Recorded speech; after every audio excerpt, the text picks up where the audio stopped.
Hello mga kaibigan, maligayang pagdating sa aking channel. Asgay Yadges, gusto ko ng makasaysayang papel.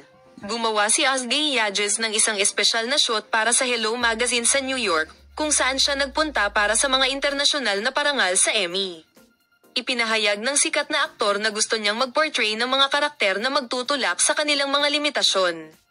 Siya rin ay isang science fiction character na may superhuman na kakayahan at isa sa aking mga pangarap na tungkulin, sabi niya.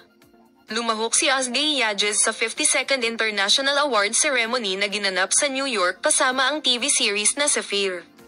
Ang sikat na aktor ay gumawa ng isang espesyal na shoot sa Hello Magazine sa New York, kung saan siya nagpunta para sa seremonya.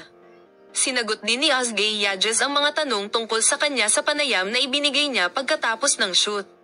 Sa paglalarawan ng excitement na naranasan niya sa seremonya, sinabi ng aktor na ang makita ang aming paglalakbay sa Sapphire na pinahahalagahan sa iba't ibang bahagi ng mundo ay nagbigay sa kanya ng magagandang damdamin na hindi may larawan ng perpekto.